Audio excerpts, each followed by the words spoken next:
eu pergunto assim para o meu filho, você foi à festa? Sei, né? Eu não tenho, às vezes, que precisar ter aquele cuidado de usar o você, como, por exemplo, quando a gente está na sala de aula, né? Que exige a formalidade no discurso. E assim, tantas outras situações, por exemplo, o uso das gírias, principalmente entre vocês que são jovens, é muito comum, né? Então, lá no grupo de amigos, num barzinho, coisa rara de acontecer nos últimos tempos, né, gente? Mas vai voltar a acontecer em breve, se Deus quiser. A gente também não precisa ter esse cuidado todo, né? Nossa, eu preciso falar formalmente a língua, eu não posso usar gíria, fica até pedante, né? Num grupo de amigos, num grupo que a gente tem uma certa intimidade. Então, o cuidado que a gente precisa ter é exatamente em relação ao uso formal da língua em situações em que essa formalidade é exigida. Uma das situações é o contexto escolar e a sala de aula, certo? Então, eu vou compartilhar aqui a tela, vocês me avisam, por favor, se está tudo certinho, né? Então, vamos lá, área de trabalho. Vai devagarzinho aqui, mas vai, tá? Mostrou, foi um calendário aí para vocês, mas não é o calendário, eu já estou abrindo o PowerPoint. E PowerPoint, vamos. Agora foi. Vamos lá na primeira telinha, vou ampliar aí para vocês. Djalma, como eu estou vendo a tela, eu não vejo aí as mãozinhas levantadas nem o chat. Se você puder monitorar para mim, por favor, e me informar para a gente ouvir os meninos, para a gente dialogar com eles, pode ser? Pode, deixa comigo. Combinado. Então, tá ok. Eu trouxe para vocês um título que eu considerei bem instigante. Utilizando a língua portuguesa sem apuros, porque ela passa muito apuros na gente, como a gente comentou agora há pouco, né? Dicas importantes. Vocês agora fazem parte da família Marista, e estar no Marista é estar cada vez mais preparado. Não tenham dúvida disso. Vamos lá. Passando para a próxima. A língua portuguesa já lhe entregou uma peça? Às vezes você se sente inseguro ao utilizá-la em situações que exigem maior formalidade? Na perspectiva do ensino híbrido, em que o professor está simultaneamente em vários espaços, quantos desafios lhe são impostos? Na verdade, a gente percebe que estar na residência do aluno traz para a gente um desafio muito grande, não é? Porque nós estamos em diferentes espaços, invadindo, entre aspas, o espaço de aconchego de cada família, então é preciso que a gente cuide disso, né? Eu trago para vocês, nos próximos slides, alguns deslizes que a gente comete até de forma involuntária. Sabem por quê? Porque muitas vezes a gente percebe pessoas que são modelos para a gente fazendo uso indevido de algumas palavras. E como elas representam modelos, a gente pensa, não, certamente estão corretas. É muito comum, por exemplo, na Rede Globo, quem assiste vai poder confirmar, eles usarem a palavra recorde. Fulano bateu recorde. Ou as mortes no Brasil pela Covid bateram recorde. E a gente sabe que essa palavra está sendo pronunciada indevidamente.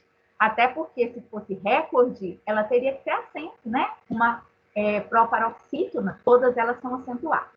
E a gente fala, mas se a Rede Globo diz, quem sou eu para não dizer? Nós, que temos o conhecimento da língua, né? E da forma culta, vamos fazer esses ajustes a partir de então, certo?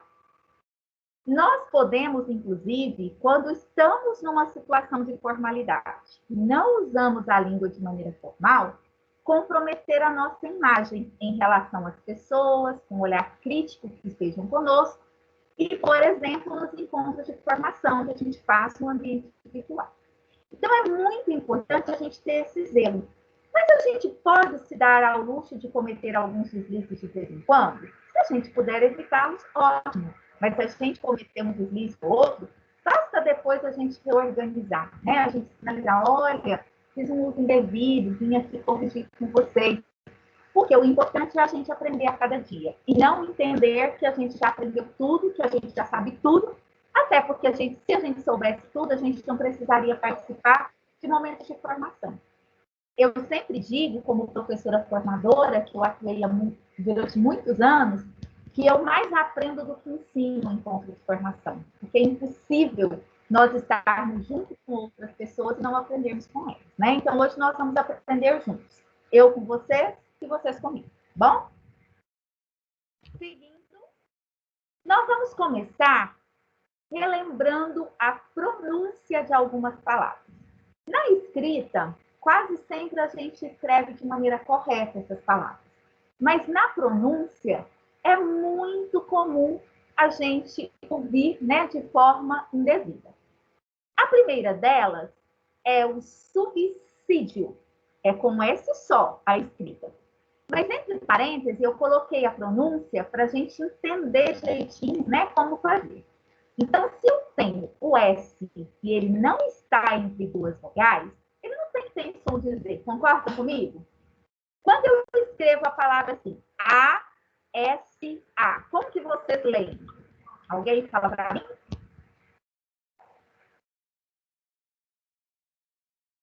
Ninguém sabe ler essa palavra? A-S-A? Então é com vergonha. Asa. Asa. Parabéns, asa. Porque o S está entre duas vogais, não é? E sempre que ele estiver entre duas vogais, costuma dizer. Na palavra subsídio, o S está entre duas vogais?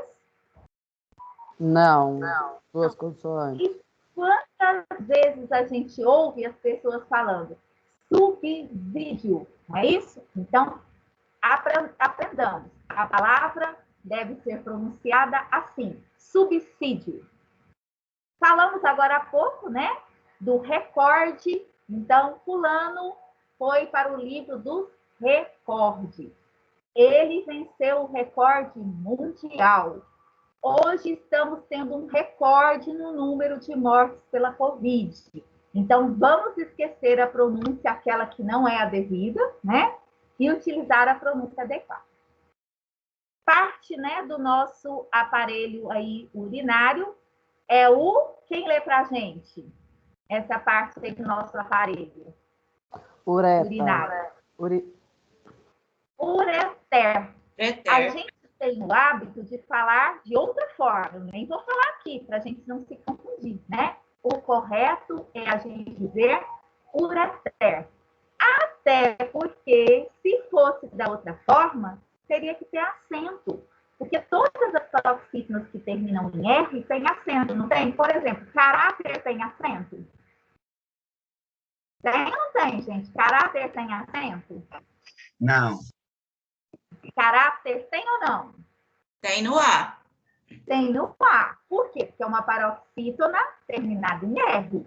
Então, se nós pronunciássemos ureter, teria que ter acento, porque seria paroxítona terminada em R. A forma correta de pronunciar é ureter. A mesma coisa com o que a gente fala muito errado, né, gente? Catéter. Também é a mesma situação, teria que ter acento. Então, o certo é cateter. Gente, nós vamos falar de algumas situações aqui para frente que vão tirar a gente da cadeira, tirar a gente do conforto, porque é comum a gente usar. E a partir do momento que a gente já sabe, né, que estamos fazendo um uso indevido no tocante à formalidade, nós vamos fazendo os ajustes necessários. Vocês fazem rubrica ou rúbrica, ao invés de uma assinatura completa, com o nome todo por escrito? Me digam aí o que vocês costumam fazer. Rubrica. Rubrica. E parece que deu uma confusão, não é? Alguns fazem rubrica, outros fazem rúbrica. E qual será o certo? Rubrica. Mas, Adriana, por que não poderia ser rúbrica? Porque se fosse rúbrica, nós teríamos que ter essa palavra na língua acentuada. Seria proparoxítona, que todas são acentuadas. Por exemplo, médico é acentuado? Sim. É ou não é? Sim. É, porque é proparoxítona, não é? Então, se fosse rúbrica, teria que ter acento. Nós fazemos rubrica, certinho? Circuito e gratuito, a regrinha é a mesma. Então, nós temos circuito, que a gente quase não erra, né? Mas a gente tem gratuito, e muita gente fala gratuito. E também, se fosse gratuito, teria que ter acento, porque o I está numa sílaba sozinho, ele é tônico, e ele faz hiato com o U da sílaba anterior. Não é? Então, é a mesma coisa, por exemplo, da saída. Saída tem acento? Tem ou não tem, gente? Tem. Tem. É tônico e faz hiato com A, não é? Então, gratuito é a forma correta de se dizer. Quanto à pronúncia, teríamos outras palavras? Teríamos, mas elegemos algumas que são mais comuns, né? E que a gente percebe que a sociedade já utiliza, às vezes, de forma equivocada. Inclusive, aqueles que se dizem muito importantes, que dão entrevistas na TV, os próprios jornalistas, né? Então, é por isso que é importante cuidar. Quanto à concordância, eu trago aqui algumas ideias também para a gente discutir. Tem alguma moça aqui que está com a gente que de vez em quando se sente meia irritada? Nossa, ninguém se sente. Eu não, eu me sinto Eu sim, eu fico. É meio. Tem moças que ficam irritadas, né? Eu também. Só que a gente fica meio irritada. Sabe por que a gente não fica meia irritada? Porque eu nunca ouvi falar que alguém consegue ficar só com metade do corpo irritado. Por exemplo, eu fico irritada da cintura para cima, mas da cintura para baixo não. Ou vice-versa. Meia é que dá a ideia de metade. Meio dá a ideia de quê? Um pouco, mais ou menos. Eu não estou muito irritada. Eu estou meio irritada, certo? Isso acontece com qualquer outra formação desse tipo. Eu estou meio cansada, meio irritada, meio incomodada, meio, vamos dizer, tranquila, certo? Então, sempre o meio de forma invariável. Agora, uma outra questão que a gente usa e às vezes de forma indevida. Meio-dia e meio. Certo ou errado? Errado. Errado. E sabe por que é errado? Porque se for meio-dia e meio, vai completar um dia inteiro. Então, já vão resultar em 24 horas, concordam? Gente, agora é meio-dia e meio. Então, meio-dia, 12 horas, mais outro meio-dia, 12 horas, 24 horas, o dia já acabou. Meia aqui refere-se à hora, não é? Meio-dia e meia hora. Então, o correto, meio-dia e meia. Havia vários problemas. No sentido de existir, quando eu posso trocar a palavra haver, o verbo haver, pelo verbo existir, ele sempre vai ser invariável. Eu digo assim, havia vários problemas. Havia mais de 30 monitores nesse encontro conosco. Havia 1 milhão de pessoas em determinado lugar. Nossa, mas 1 milhão é muita coisa, muita coisa. Mas o verbo haver, no sentido de existir, ele vai ficar sempre, sempre no singular. Eu esqueci de comentar no começo, Djalma, mas não é preciso que os estagiários anotem. Se você achar que é conveniente, acho que não tem problema, a gente pode disponibilizar os slides para eles, pode ser? Sim, pode. Que bom. Ok. Sim. A mesma coisa, gente, é o verbo fazer. O fazer, quando ele indica um tempo passado, ele sempre vai ficar no singular. Então, seria faz 10 dias que eu cheguei aqui. E não fazem. E, na verdade, a gente ouve muito de forma indevida. Por isso que isso vai ficando na nossa memória. Então, a gente vê aqueles artistas famosos, eles vêm dar um show aqui em Uberaba, né? Coisa que nos últimos tempos não tem acontecido. Mas aí eles vão lá para a TV dar uma entrevista. Aí eles falam de boca cheia, achando que estão arrasando, né? Que alegria estar aqui em Uberaba. Fazem 5 anos que eu não venho aqui. Certo ou errado, gente? Errado. Errado. Errado. ser um, para ter dois, para ter cinco, para ter 50, que vai ser sempre no singular, certo? Próxima. Teremos menos aulas neste mês. Por que teremos menos e não menos? A palavra menos não existe no nosso vocabulário. Se você for ao dicionário, você não vai encontrar. Menos é invariável. Pode ser menos encontros e também menos aulas. Tanto faz o feminino ou masculino. Sempre vai ser menos. Rony, diz pra gente como é que você agradece uma pessoa por alguma coisa que ela fez, usando aí o termo obrigado. Nossa! Ah, é muito fácil. Geralmente a gente se pega nisso, né? Por exemplo, quando eu volto para uma pessoa do sexo masculino, eu diz obrigado.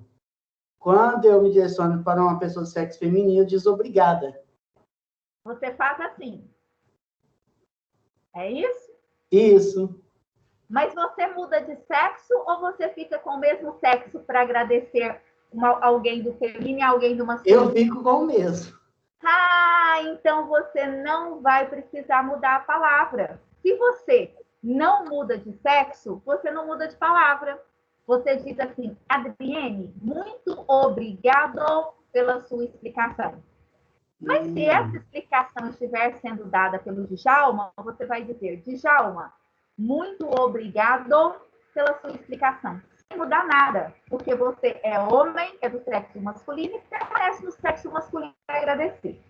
Agora, se eu tiver uma menina agradecendo, Elaine está aqui com a gente, Elaine?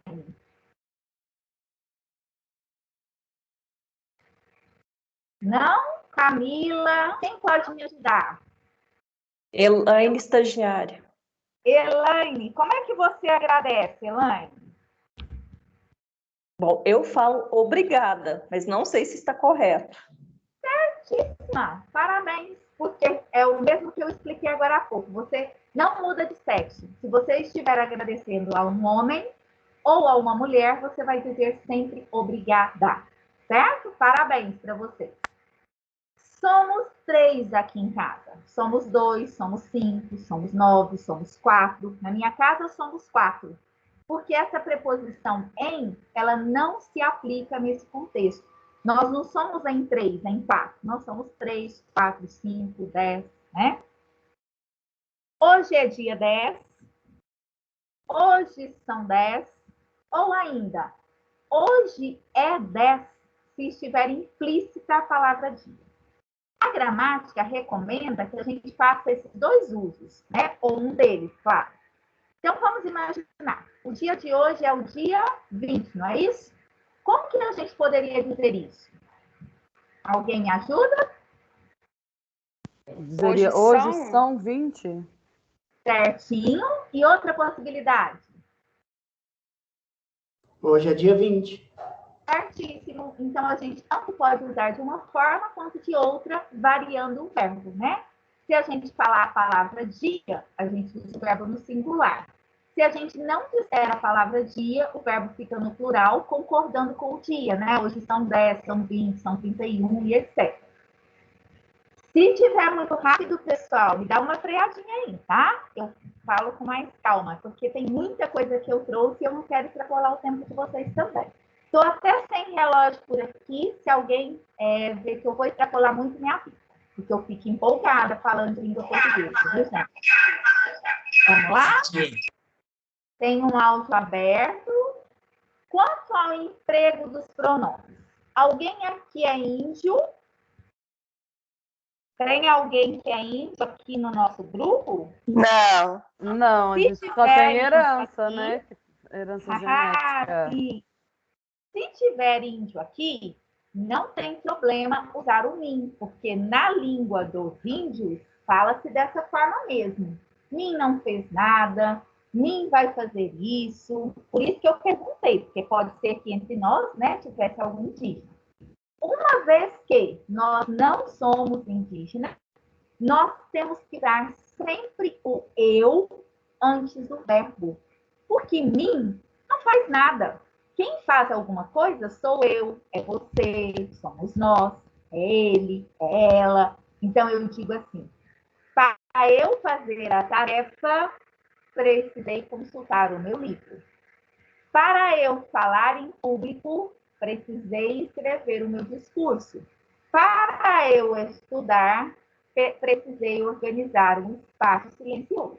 Então, basta lembrar que mim não faz nada. Quem faz alguma coisa sou eu. Alguém constrói uma frase aí para a gente ver se ficou bem claro para vocês? Você pode explicar de novo para que eu possa entender? Seria isso? Certíssimo, parabéns, para que eu possa entender. Eu possa e não mim possa, né? Sempre sou eu que posso, que faço, que falo, que estudo, que realizo qualquer ação. Gente, estou encantada com vocês. Vocês estão me surpreendendo. Como vocês também são estudiosos da língua, né? E conhecedores dela. Olá, pode falar?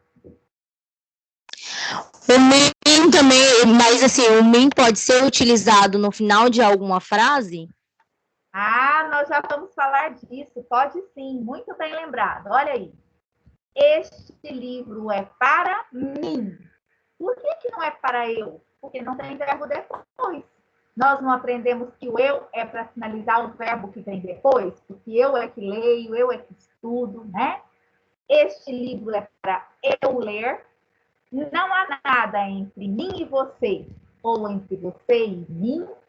E para mim, vírgula, ele está mentindo. Até porque a gente poderia inverter essa frase, não é? Ele está mentindo para mim, na minha visão, na minha leitura, né? Então, o importante é a gente lembrar que o eu, ele só precisa ter um cuidado especial, né, nesse sentido, quando ele vem junto do verbo, porque eu é que faço alguma coisa, não é o mim. Mas lá no final da frase, lá no entre mim e você, lá no para mim, ou seja, para a minha pessoa, ele está mentindo, o uso do mim é o adequado. Esclareci sua dúvida? Sim. Sim? Posso seguir? Outra dúvida muito comum é o emprego dos verbos ver e do verbo vir, que são verbos diferentes, né? O ver de olhar e o vir de se deslocar, né? Eu vou vir para o gravo amanhã, porque eu vou me deslocar da cidade onde eu estou. Então, a gente usa sempre assim, ó. Quando eu vir você e quando eu vier. Isso quando a gente está utilizando o verbo com quando, que vai indicar futuro. Então, não é correto dizer, quando eu ver você, vou abraçá-la. Não, quando eu vir você. E não é correto eu dizer assim, quando eu vir de Uberlândia, não. Quando eu vier de Uberlândia, vou à sua casa. Esse é um uso muito corriqueiro que a gente faz e a gente percebe muitas pessoas fazendo esse uso indevido. Então, é muito importante a gente se lembrar.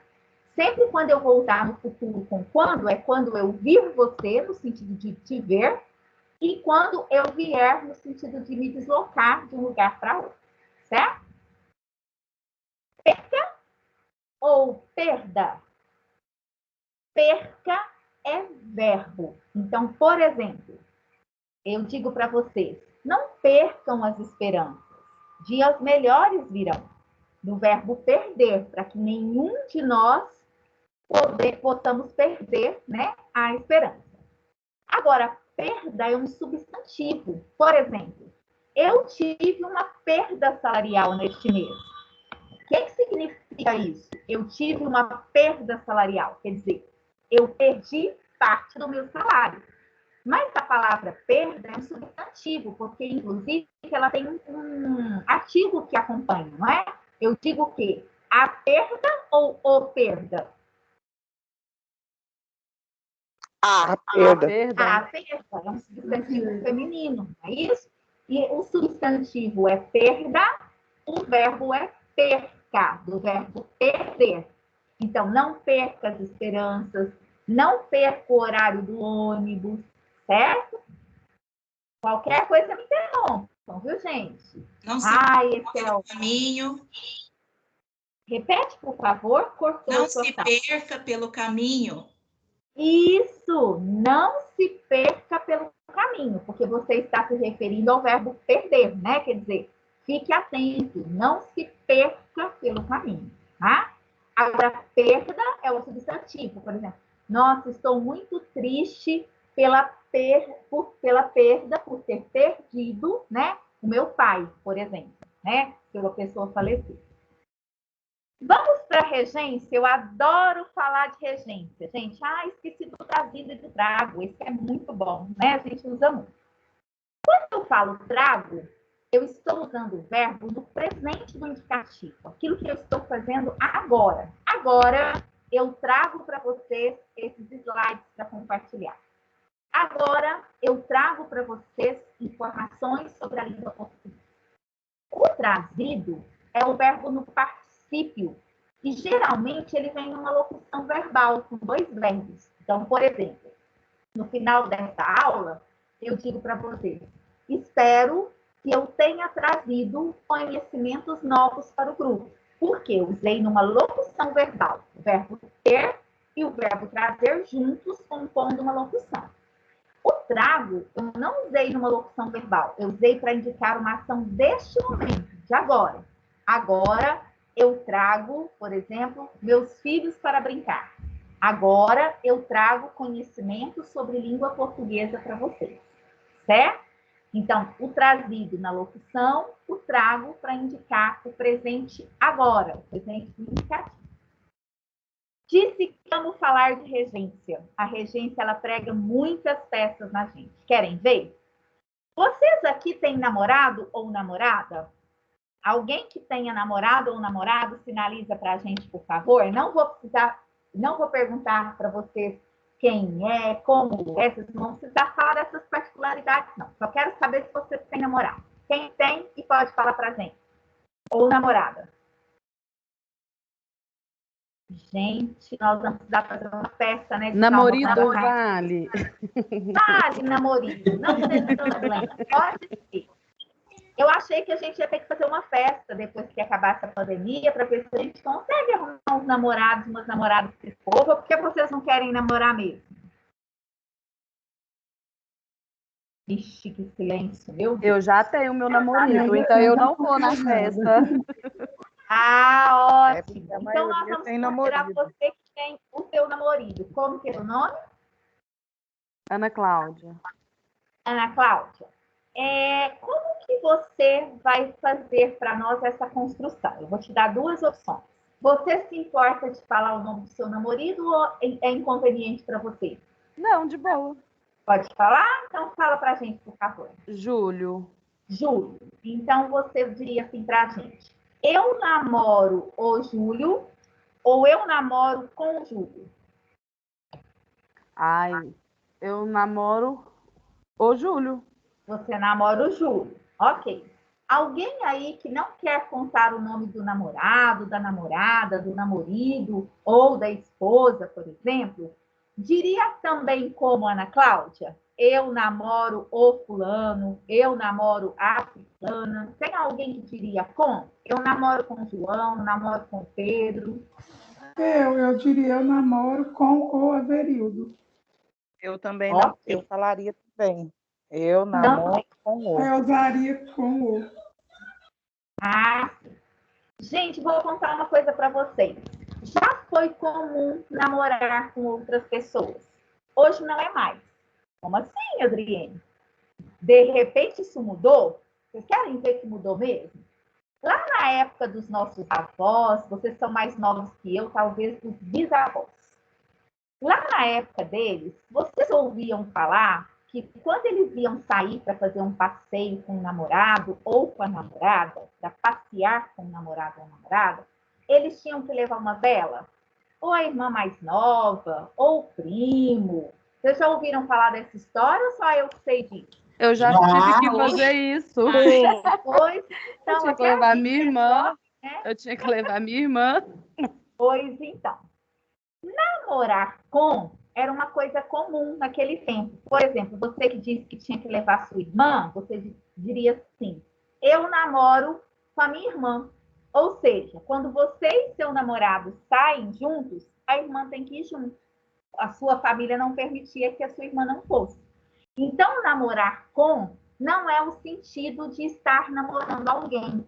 É namorar e levar uma vela, né? Como era comum, e você está dizendo que até no seu tempo era possível onde isso acontecer.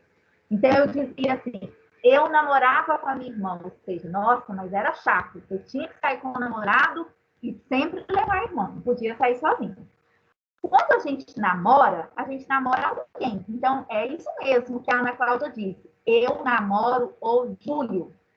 Aí, por exemplo, Pedro diria, eu namoro a Maria, certo? Então, namorar com é só nessa situação. Ninguém namora com, a gente namora a pessoa, certinho? A gente assiste ao filme, embora tenha se popularizado tanto, que eu mesma acredito que em breve as gramáticas vão fazer algumas alterações, e essa deve ser uma delas, né? Porque a gramática é resultado da língua em movimento. E a gente não vê mais as pessoas dizendo assistir ao filme, assistir o filme. Mas até o momento, de acordo com a norma culta, a gente assiste ao filme, ao jornal, ao programa de televisão, né? Ah, essa aqui é muito boa. Vocês por um acaso... Então, o certo seria, se vinha mudar, eu assisto o filme, e não ao filme. Mudar. Mas hoje, na gramática de língua portuguesa, tem que usar o a preposição, tá? Então, se você for escrever um texto numa entrevista de emprego, se você for produzir uma redação no Enem, você vai dizer assistir ao filme, certo? Eu acredito que algumas mudanças da língua elas vão acontecendo, né? A mesma coisa que aconteceu, por exemplo, com vossa mercê, vos mercê, você, que virou até ser, mas na língua ainda é você, né? Agora já não é mais vossa mercê. Hoje é assisto ao filme, certo? O preferir também é muito interessante. Sabe por quê? Porque ele é muito usado de maneira indevida. É muito comum a gente ouvir a pessoa dizendo assim, eu prefiro 1000 vezes ficar em casa do que sair. Nossa, eu prefiro 1 milhão de vezes estudar para a prova sozinho do que em dupla, por exemplo. O que significa preferir? Preferir já é gostar ou avaliar uma coisa como melhor que outra. Gostar de uma coisa mais do que de outra. Avaliar uma coisa melhor que a outra, né? Então, nesse sentido, a gente sempre prefere uma coisa a outra, e não uma coisa do que outra, e nem há necessidade de falar 1000 vezes, 1 milhão de vezes, porque se você prefere, já indica isso, que você tem preferência, que você gosta mais. Então, o certo seria, prefiro chocolate a sorvete. Ok? Tudo certo? Posso ir? Certo. Certo? Então, a forma que muita gente usa, igual, prefiro chocolate do que sorvete, estaria errado. É a sorvete. Certíssimo, é isso mesmo. O do que não é adequado. O certo é preferir uma coisa a outra. A preposição exigida por esse verbo é a preposição a. Certinho o que você falou. Implicar. Sua atitude implica suspensão. Então, eu falo assim, a atitude do aluno implicou suspensão de 3 dias. É muito comum a gente ver aí o uso do em, mas não é com em, tá? É sem o em mesmo. Minha atitude implicou o fim do namoro. Por exemplo, alguém cometeu uma traição e foi descoberta. Essa traição foi descoberta. Aí, o que você diz para o outro? Às vezes a pessoa fala, nossa, mas vocês terminaram esse namoro de tantos anos. Pois é, minha atitude implicou o término do namoro. Quer dizer, a minha traição, o que eu fiz, fez com que o namoro terminasse, né? O lembrar e o esquecer são ótimos, porque eles permitem 2 usos diferentes. Mas a gente não pode confundir um uso com o outro. Por exemplo, quando eu digo assim, Eu me esqueci. Se eu usar o me, que é o pronome oblíquo, assim como se eu usar ele se esqueceu, nós nos esquecemos, eu tenho obrigatoriamente que usar a preposição de. Então, eu vou dizer assim, eu me esqueci do dia do seu aniversário. Eu me esqueci de entrar na reunião de hoje. Eu me lembrei de participar da reunião de hoje. Agora, se eu não usar o pronome oblíquo, o meu, o seu, o nos, né? Eu não vou usar o de. Eu vou dizer assim, eu lembrei o dia do seu aniversário. Eu esqueci o horário da reunião de hoje. Então, são duas formas possíveis. Com o pronome oblíquo e obrigatoriamente com de, ou da, ou do, né? Sem o pronome oblíquo, mas também não posso usar o de. Tá certo? Posso seguir? Pode. Sim. Quem chega a algum lugar e não em. Quem responde, responde a alguém ou a alguma coisa. Então, eu digo, eu cheguei a Uberaba, eu cheguei a Curitiba. E aí alguém poderia me perguntar, Adriane, tem o acento grave indicador da crase ou não? Vamos pensar nisso também, que nem estava previsto aqui, mas eu vou falar. Tem uma regrinha muito legal e fácil da gente aprender. Quando você vai a e chega da, crase terá. Por exemplo, vou à Bahia, cheguei da Bahia. Não é assim que a gente fala? Então, quando eu falo vou à Bahia, tem um acento indicador da crase, porque quando eu vou a e volto da, crase terá. Mas se eu for a e voltar de, crase para quê? Eu vou a Uberaba, eu volto. Me ajudem, gente. Eu volto Para Uberaba. Vamos usar o de ou da? Ó, eu vou a Uberaba, eu volto. De carro. De Uberaba, volto de carro Uberaba. Então é de, não é? Vou a Uberaba tem crase? Tem crase. Não tem, porque se eu vou lá e volto de, não tem crase. Vou a Uberaba, volto de Uberaba. Vamos fazer com Uberlândia. Vou a Uberaba, volto de. Vou a Uberlândia, volto de. Uberaba. De Uberlândia, de Uberaba. Então não tem crase. Mas quando eu volto da, tem crase. Então, vou à Bahia, volto. Da Bahia. Da Bahia, então vai ter crase. Então, lembrando, se eu vou lá e volto de, crase para quê?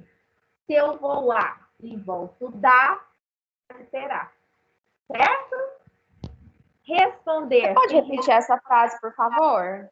Posso.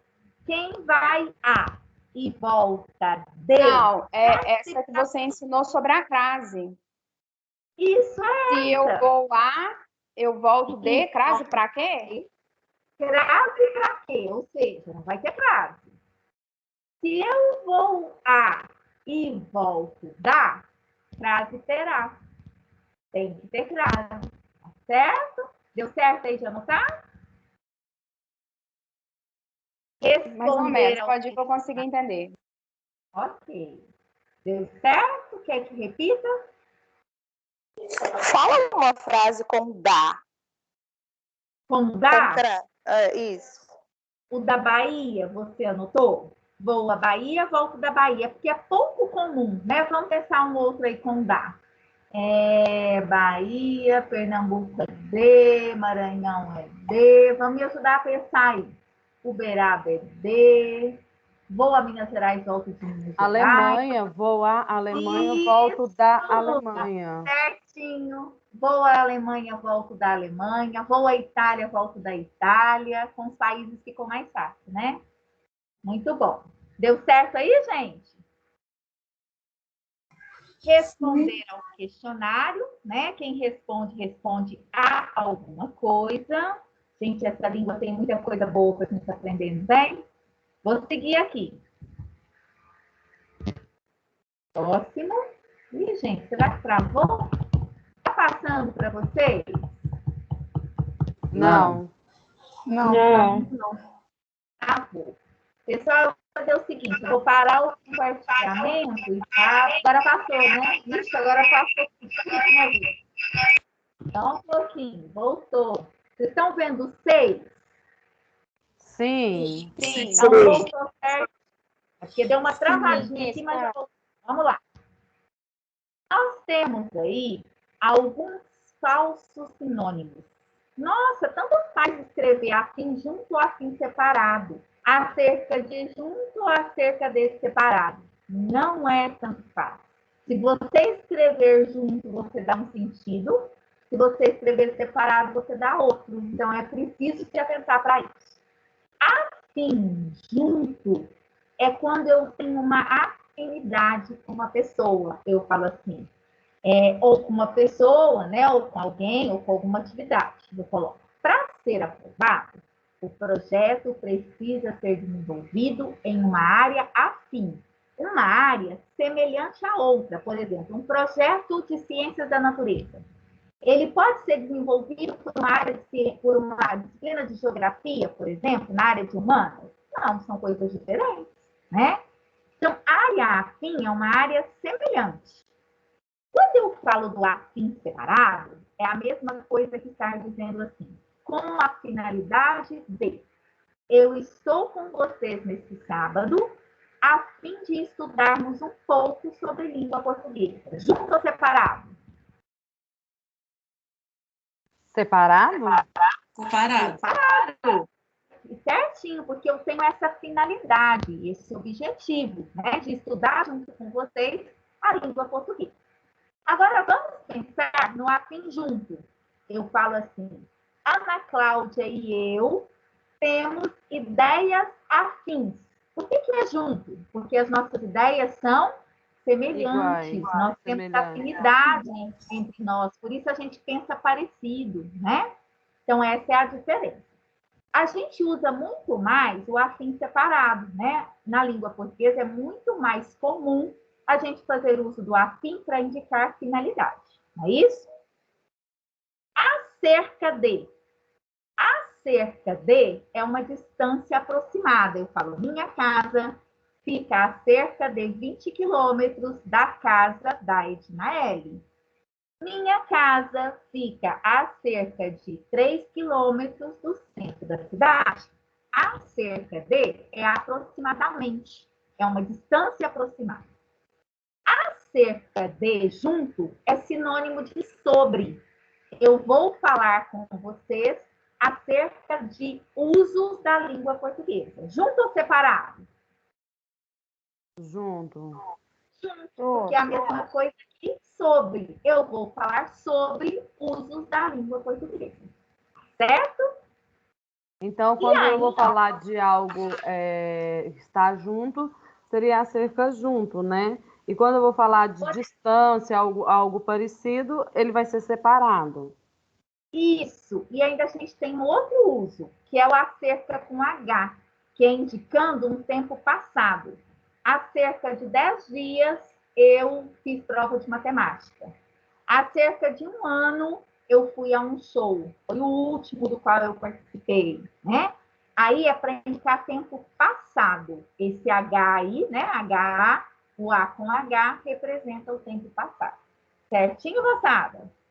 Vamos ver se não trava. Agora vai. Certinho. Ótimo. Depois eu quero uma avaliação de vocês no final, do que vocês acharam, do que vocês aprenderam. Então, espero que todos estejam aí bem atentos, tá bom? Não é prova não, tá, gente? Não precisa nem ficar tremendo, suando. Ninguém vai fazer prova. Eu quero saber a importância desse momento para vocês. A nível de... Oi? Adriane, tudo bom? Deixa eu aproveitar que você parou para respirar. Ó, a gente já está chegando às 11, então se você quiser pegar esse tópico agora para encerrar, seria o ideal, tá bom?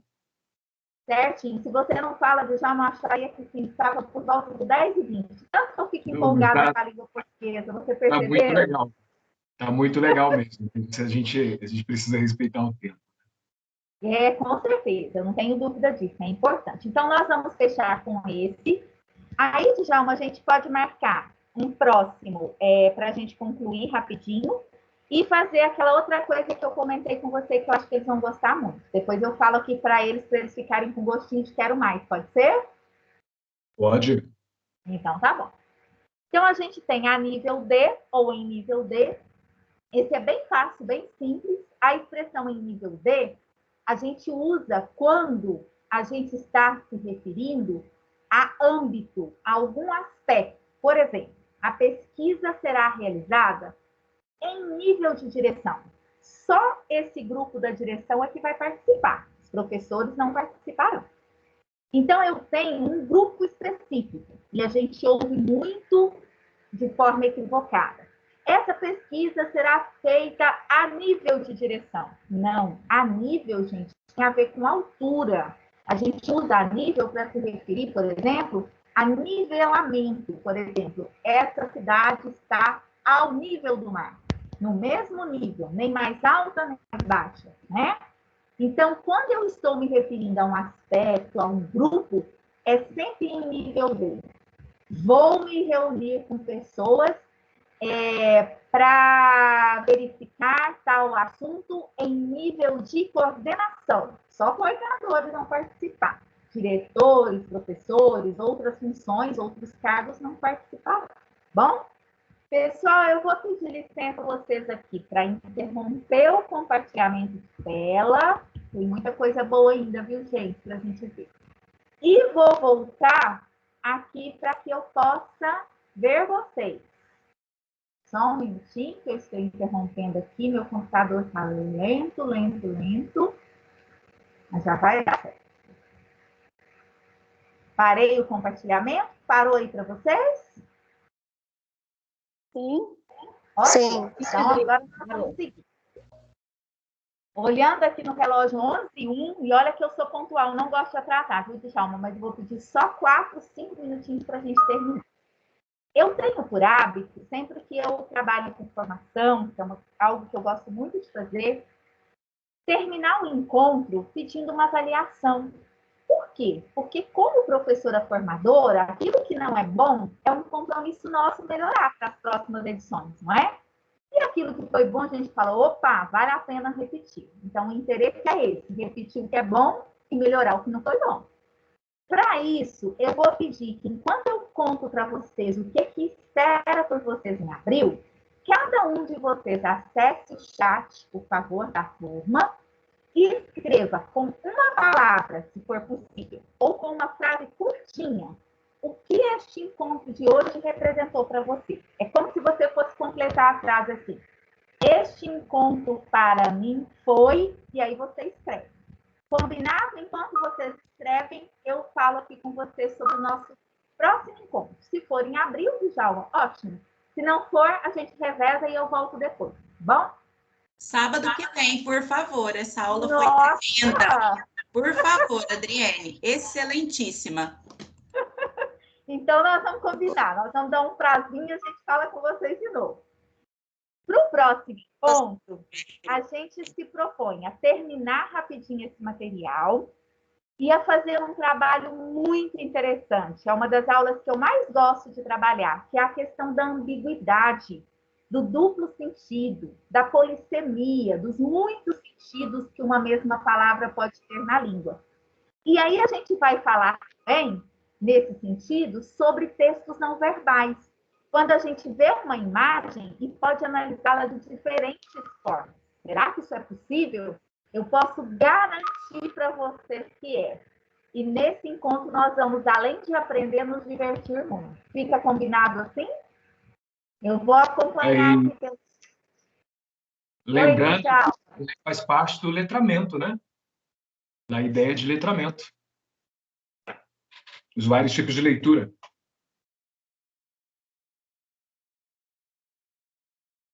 Adriane? Está com o áudio fechado, Adriane.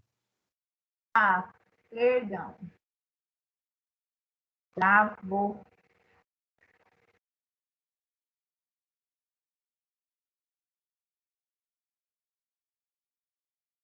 Tá vendo? Parou na hora certa, ela está travada agora.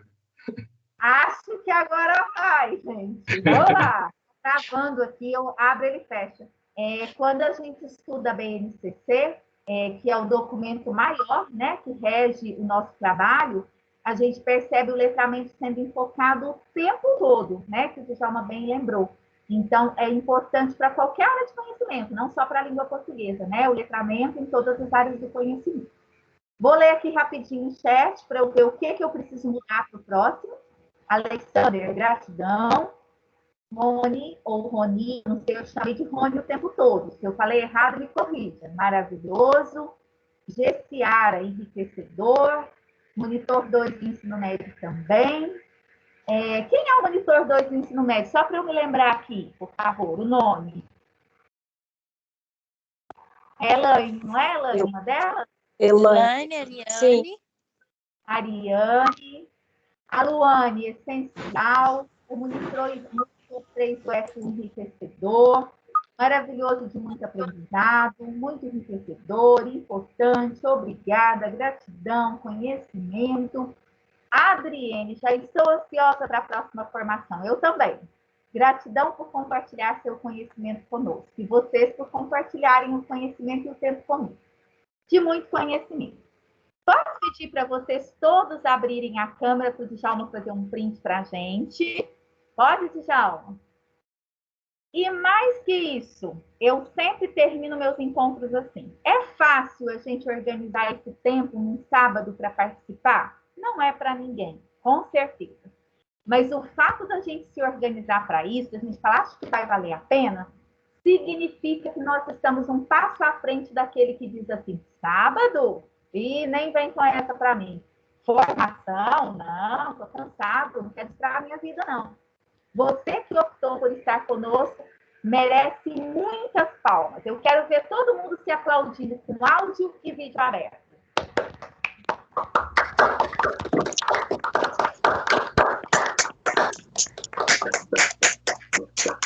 Muito bom, maravilhoso.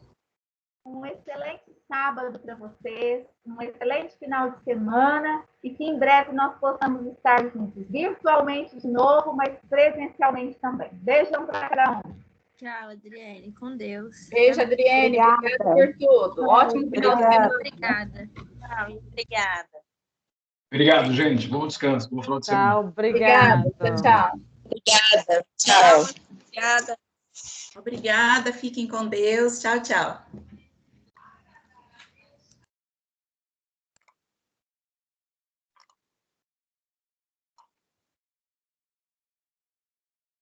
Djalma, Oi, posso ficar para dar uma palavrinha com você rapidinho?